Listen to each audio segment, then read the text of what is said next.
And so Acosta wouldn't do it. Acosta would not allow his show to be moved to midnight, which is a little surprising, considering that Jim Acosta, no offense, is a blood-sucking vampire goblin.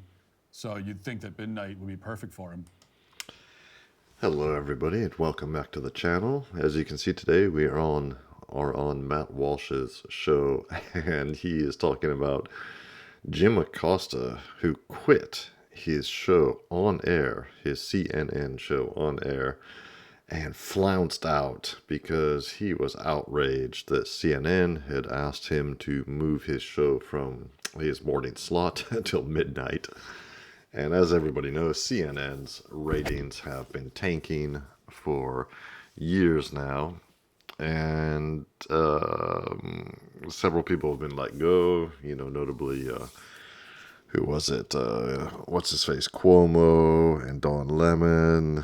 And did Brian Stelter get let go? I can't remember now. Now Jim Acosta has left, or he's kind of basically been encouraged to leave. And CNN's viewership is just atrociously bad. There are so many podcasters who not only do a better job reporting the news, but get far more views than the absolute losers over at CNN. Absolutely shocking. Let's see what Matt Walsh has to say, because he's being quite funny about it. And we can all enjoy a bit of schadenfreude from time to time, can't we? Especially when it's at the cost of those idiot liberals at CNN. All right, now we have some tragic news. CNN anchor and longtime Trump hater Jim Acosta made the announcement on the show yesterday that he is quitting. It was his last show, and the background here is that CNN wanted to move Jim Acosta from his daytime slot to midnight. I think he was on at 10 a.m., and they wanted to move him to midnight, which is, I mean, that's how much faith and pride the CNN brass had in Jim Acosta. That's how you know, right, that you're doing a great job on TV when your bosses come to you and say, we want to move your time slot. Oh, how far do you want to move it? About 14 hours. we want to just push it back a bit, about 14 hours, And because there are probably about 10 people watching CNN at midnight, which is only half of their primetime audience, so it's a pretty steep drop. And so Acosta wouldn't do it. Acosta would not allow his show to be moved to midnight, which is a little surprising, considering that Jim Acosta, no offense, is a blood-sucking vampire goblin. So you'd think that midnight would be perfect for him. As a brainless zombie, you'd think that the graveyard shift would be right up his alley. But he said no, and so he gave his dramatic sign-off yesterday. Here it is. It is never a good time to bow down to a tyrant. I've always believed it's the job of the press to hold power to account. I've always tried to do that here at CNN, and I plan on doing all of that in the future. One final message. Don't give in to the lies. Don't give in to the fear. Hold on to the truth and to hope. Even if you have to get out your phone, record that message. I will not give in to the lies. I will not give in to the fear. Post it on your social media so people can hear from you too. I'll have more to say about my plans in the coming days, but until then, I want to thank all of you for tuning in. It has been an honor to be welcomed into your home for all these years. That's the news. Reporting from Washington, I'm Jim Acosta. Oh my God, that is so utterly cringe. My toes are curling as I speak. Jim Acosta. So, what can I say? For years, I remember back during Trump's first term in office, and Jim Acosta speaking truth to power, holding power to account by, he was in in those Trump's press briefings, standing up and, acting like he was holding Trump's feet to the fire. The whole thing was just a laughable spectacle. And I always thought, who is this Jim Acosta? I literally haven't watched CNN in decades. I remember when CNN first started. That's how old I am. I think, was it the late 70s, early 80s, something like that. It was a long time ago. And they were held in high regard because, they were young and thrusting. They were like mavericks, starting a completely new channel. Back then there were only the three major networks in the United States. and they were intrepid.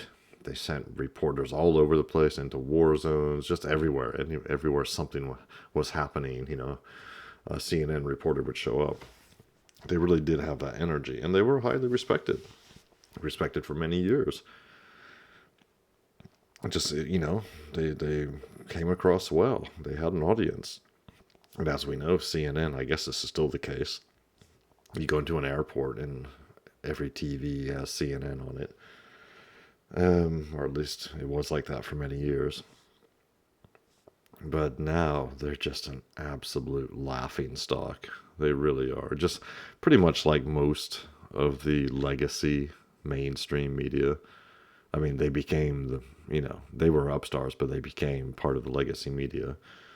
And, it's just this attitude they have. Same with Brian Stelter. That guy just really got under my skin. It's just so unctuous and slimy and self-righteous. Good Lord. What a dork. I mean, I know this is not the most profound insight, but what a dork this guy is. Just a dork. Like, I don't condone bullying, but this is why bullies fill a role in society. This is someone who just needs to be shoved into a locker. Like, this is someone who just needs to have his head dunked in a toilet and be shoved into a locker. I'm not condoning it. I'm not saying that should happen. I guess I did just say it should happen, but that's not, I figuratively, like metaphorically, in a totally metaphorical, non-physical sense, he needs to be, have his head dunked in the toilet and shoved into a metaphorical locker. Just a dork. Take out your phone. Post this message on your social medias. I will not give in to the lies. He's trying to start, and nobody posted that, by the way. Not a single person. He's trying to start a movement. Post it on your social media. No one. No one did. Not a single person did. What we should do is post on our social media. Don't give in to CNN's lies. They are one of the premier purveyors of lies on across the media, on the internet, and it's not so much that they lie, by commission, that they tell untruths. It's more like they lie by omission. They shape the narrative, as they say, by not giving two sides of a story, by not giving full context what's happening. So much nonsense out of CNN and the others, on the other hacks, on the other networks. You could tell he wanted this so badly to be his network moment, right? His I'm mad as hell, I'm not going to take it anymore moment. He wanted this to be this would be his iconic, defiant, bold, brave. You guys didn't remind me to turn this off. That's on you. He wanted this to be his defiant moment, and it just didn't. It didn't work, and instead it was just lame and boring. And on top of that, he fumbled over his words multiple times. So, huge dork, and that's it for Jim Acosta. I can only imagine that seeing him leave so abruptly was very upsetting for his viewer. So my condolences to that person.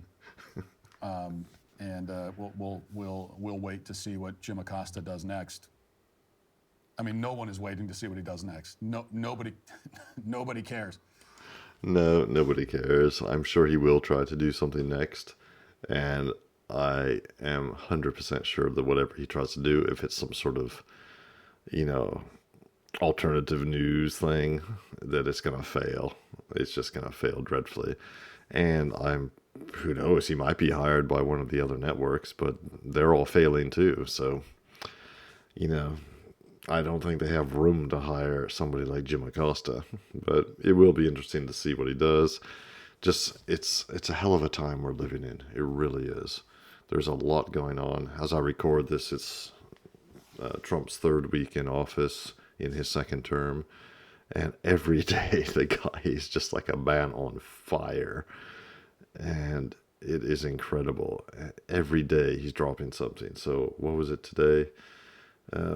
So U.S. aid is going to be closed down completely, apparently. shit, what was the latest thing I just read? It's incredible. It's so much, just every day, something new. Absolutely incredible. Oh yeah, USAID apparently was funding Politico, which is supposedly a news organization in America. What are they doing funding that? But that's just one of the many, many scandals that's going to come out of that. Anyway, Jim Acosta has flounced out of CNN, and he wants us all to speak truth, to say we're not going to stand up for the lies and to fight tyranny just like he does. So, dear viewer, please fight tyranny. But I think our version of who we think the tyrannical ones are is quite different from what Jim Acosta thinks and his ilk. All right, I'll see you in the next video. If you have anything to say, please send me a comment. I really appreciate it. And don't forget to like and subscribe. And I'll see you in the next one.